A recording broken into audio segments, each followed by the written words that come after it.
From the Global Times, I am Mulan.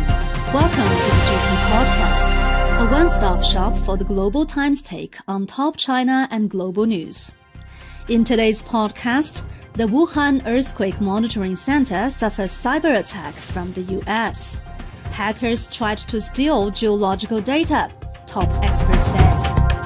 As the U.S. continues to increase its military presence in Australia, questions are mounting on its strategic goals. An Australian scholar says Washington doesn't care about Australia. The efficiency of China's economic policy making is on display again this week.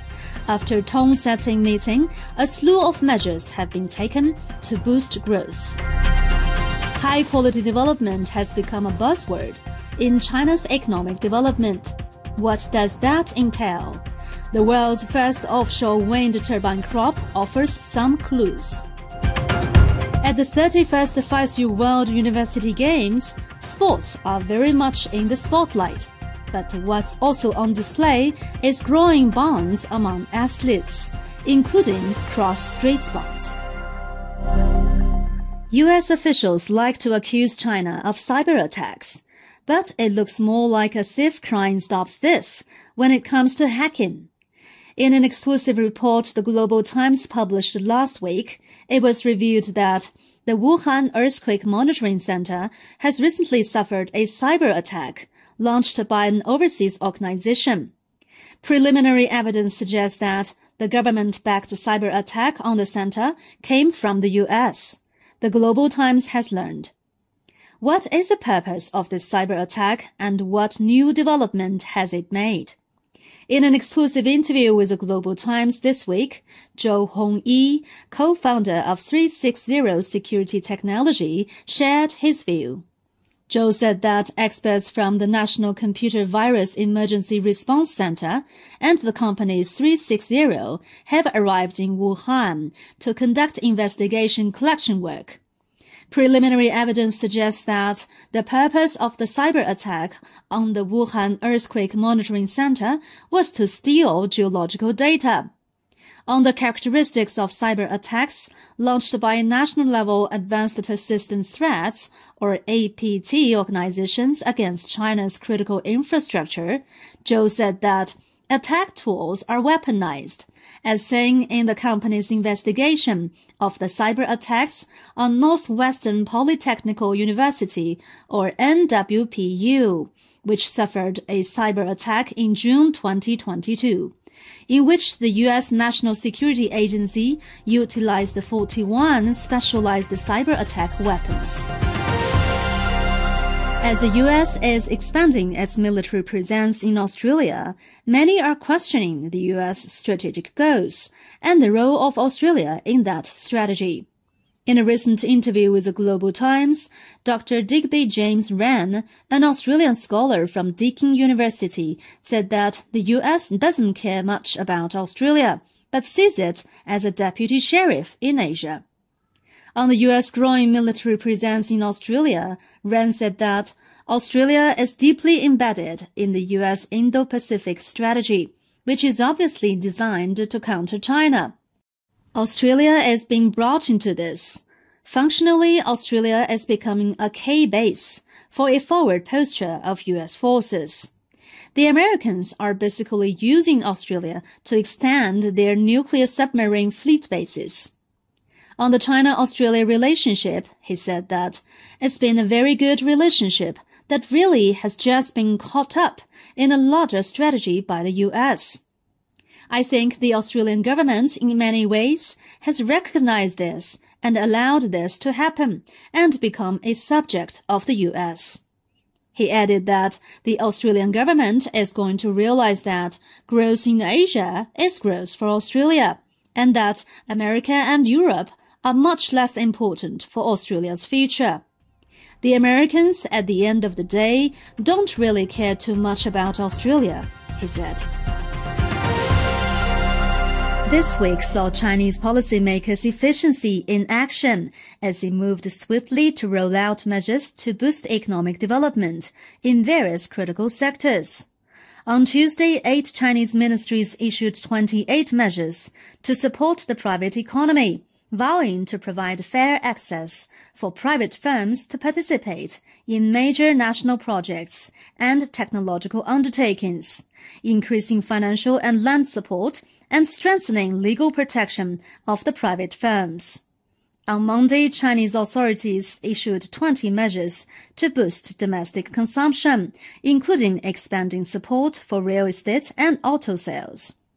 The measures came about 1 week after the Political Bureau of the Communist Party of China Central Committee held a meeting on July the 24th to outline economic work in the second half of 2023.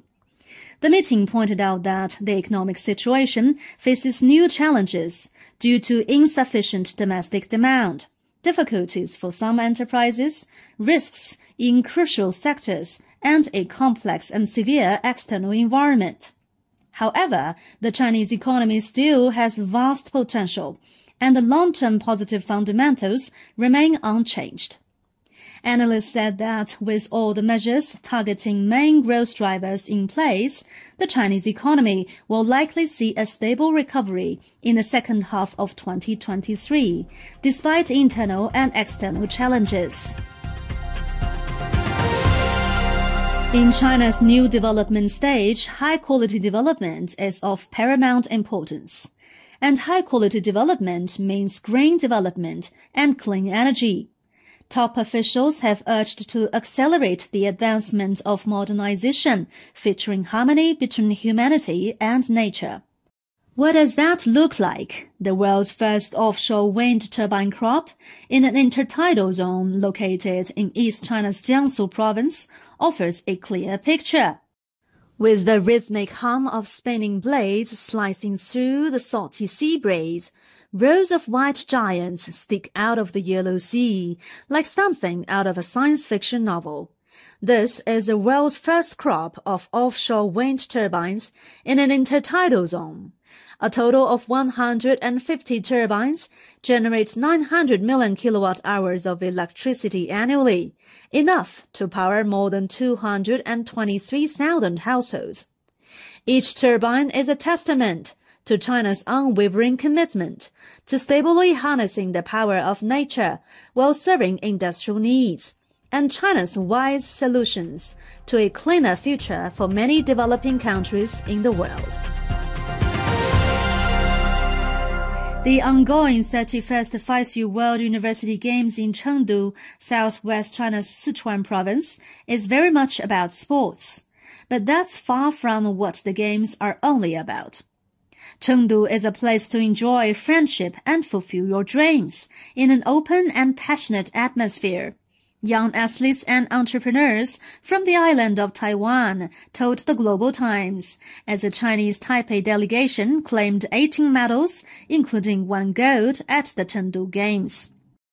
I didn't think about getting the medal during the competition, but just immersed myself in my performance, said wushu athlete Sun Chia-han, who won the first gold medal for the island's delegation in the men's Taiji Chuan in Chengdu on Sunday. Sun's splendid performance, accompanied by his chosen background track, I Love You China, brought him enduring thunderous applause from spectators.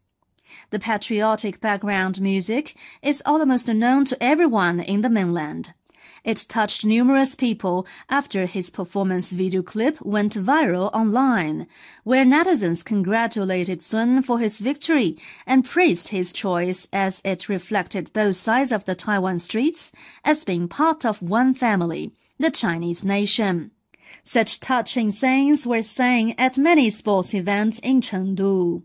Yu Ai-che, a basketball player from the island of Taiwan, told the Global Times how grateful he was to the audience who continually cheered and clapped for the island's players throughout the game every time they scored or made a good defensive play during the game between the island and the mainland's teams. That's all for this edition of the GT Podcast with Mulan. Make sure to follow the Global Times on Twitter and Facebook to stay tuned. You can also check out our podcast, articles, and much more on our website at globaltimes.cn. Thank you.